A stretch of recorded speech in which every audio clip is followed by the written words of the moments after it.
Can you imagine a world without numbers? Numbers have become such an important part of our lives that many a times we fail to appreciate the number around us. Business and stock market, computers and data, to even the number of days this nationwide lockdown are numbers. And the world of maths is all about the beauty of these numbers. In today's class, we learn about these numbers and some of their properties.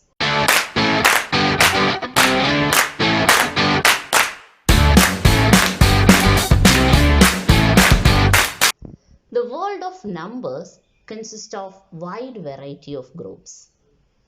The numbers that we usually use for counting things in the real world, 1, 2, 3 and so on, are called counting numbers or natural numbers.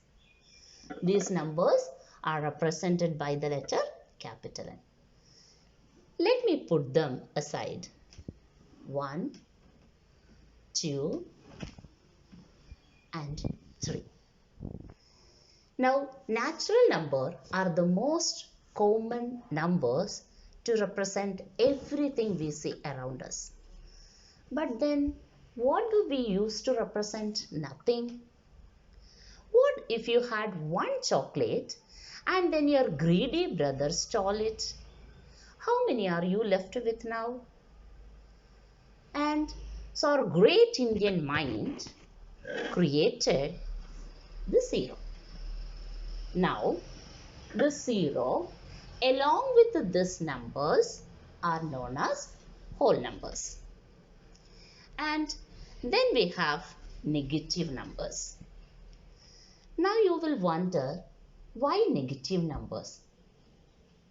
Negative numbers represent opposites. If a movement to the right is positive, then the movement to the left is negative. If height is positive, then the depth is negative.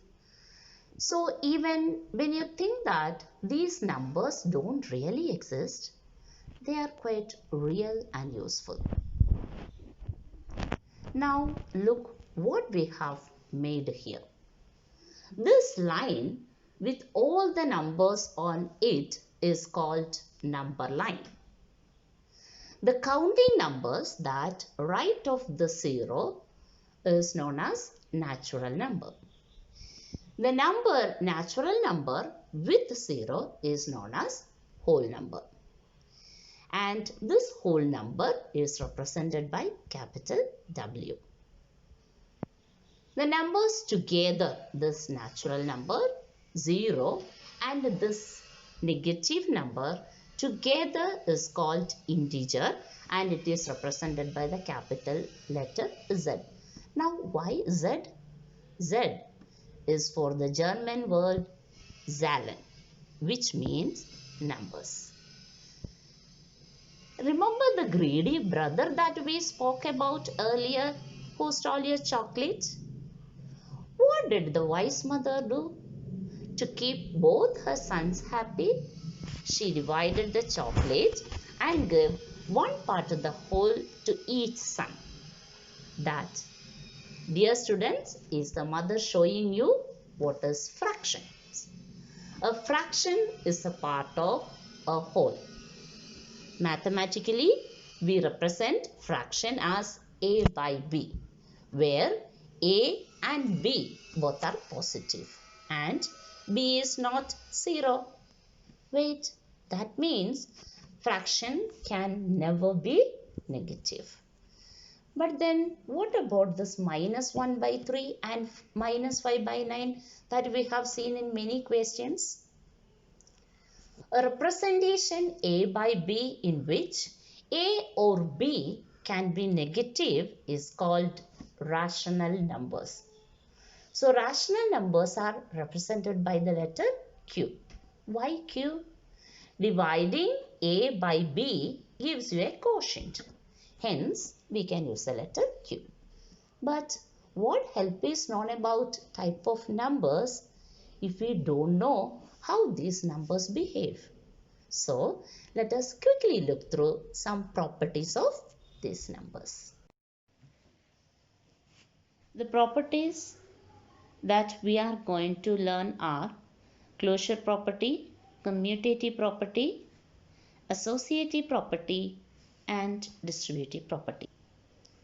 Closure property.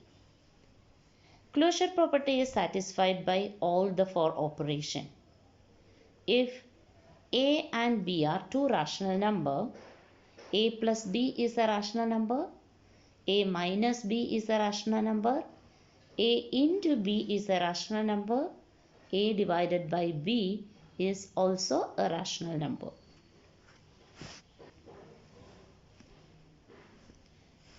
Commutative property. Addition and multiplication satisfy commutative property.